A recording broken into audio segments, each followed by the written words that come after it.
Peter, why is this such a bad idea? I think there's two basic reasons, Lorna. One, it's an employer. We got to remember that the provincial government is an employer, and they're trying to muscle distinctive employees in a way that would not be acceptable in any other context. In a diverse country like Canada, a diverse province like Quebec, they are targeting specific employees in a way that the Supreme Court, in a ruling a number of years ago, called morally repugnant, to basically tell employees, you're going to do this or you can go somewhere else. I think the second thing is that they're trying to muscle the citizenry into the idea that this is a secular society as well as a secular state. The Supreme Court has been clear, and Canadian society has been clear. We live in a pluralistic society. Okay, but this was an elected mandate, and Premier Legault has a full majority.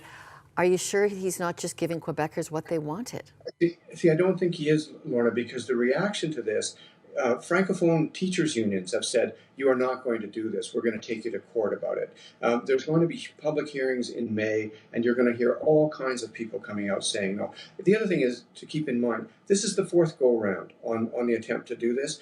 3 times should have been unlucky. 4 times is way too much. There will be some angry people from the hinterlands of Quebec who will come out, but by and large, Quebecers will say, this is a solution in search of a problem. We don't need it. Okay, I find it very interesting because your own career of coming from the Montreal Gazette to now creating a publication which is about the importance of religion in public life.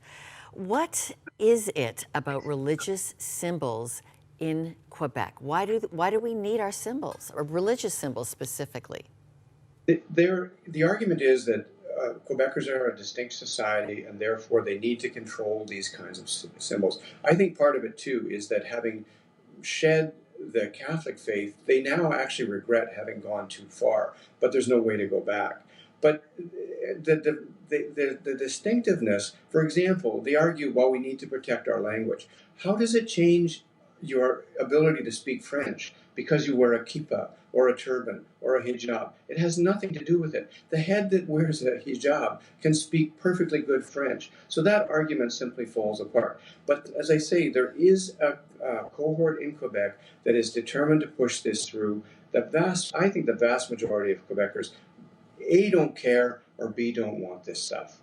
Okay. Peter, what does the impact of religious symbols have in our lives? Well, I mean, that's a really good question. First of all, it's a profound personal matter. You should be no more prohibited from wearing a hijab than you should be prevented from wearing the particular clothes that you want. The state coming in and mandating what kind of head covering you can wear. We wouldn't, take it out of a religious context. We wouldn't allow the state to order us to wear green hats on Tuesdays.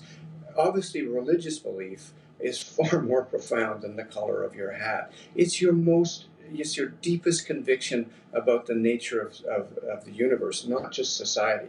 And so to interfere with that and to single people out, to target them, is simply unacceptable. It's a division of people of faith from the rest of the population. And we aren't. We are part of the population. We are part of society. We are part of the world around us. And that needs to be not only respected, but as the Supreme Court said in a particular case, it's the job of government to foster that diversity, not extinguish it. Okay, Peter, you've given us lots to think about. Thank you.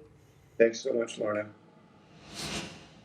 Well, is there something we're missing in our outrage against Bill 21 about religious symbols? Barbara Kay, a columnist with the National Post and a resident of Montreal, says yes. Barbara, you say there's a lot of Anglophone media outraged about Bill 21, but you actually want us to think deeper about why the niqab has no place in government positions of authority. Why are you so sure we should not allow that religious symbol of the niqab? Well, first of all, it's not a religious symbol. It's a custom. It's a cultural custom in some regions. It's mainly associated with extremely fundamentalist Islamic regimes. but it is by no means worn everywhere or even in most parts of the Islamic world. In fact, it is banned in some parts of the Islamic world. It is banned in Egyptian universities. It is banned in Turkish universities. So it's But banned in these aren't polling the booths. countries we aspire to be, where freedoms are getting revoked. So are Well, we? I know it's I one symbol, but now it's applying to every religious symbol in government employees in positions of authority. So it's my cross, it's the kippah, it is the turban. You can't have one freedom without the other. they are applying it equally. You can have your cross, you just can't have it displayed ostentatiously. Uh, it's But too you bad can't about have the your kippah. kippah. You can't have your turban. Oh, you can't. No, you can't. You can't. It all comes down to how you think a society in its public face, in your interactions with the government, should be. Are we interacting as equal citizens, or are we interacting? Don't forget these interactions with these state representatives. The people that they're talking about, the people that serve you in the passport office, or who are your teachers at university, or the people that Or arrest grade you, or school. Or grade school. okay, so or a judge or whatever. These are people with whom you have no um, choice but to interact. So But we have but what I I think. feel like what you're saying, Barbara, is a religious expression is not an equal part of self-expression. So you're asking me to No, I'm leave not those saying certain that at all. parts at home. No, I'm not saying that at all. I think that we believe here in the separation of church and state.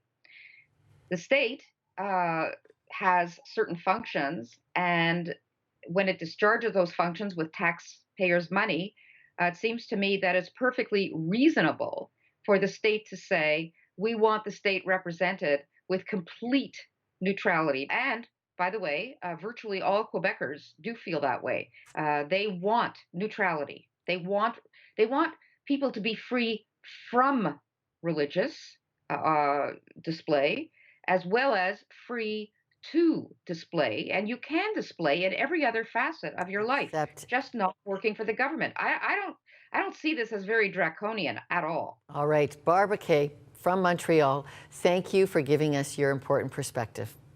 Thanks, Lorna.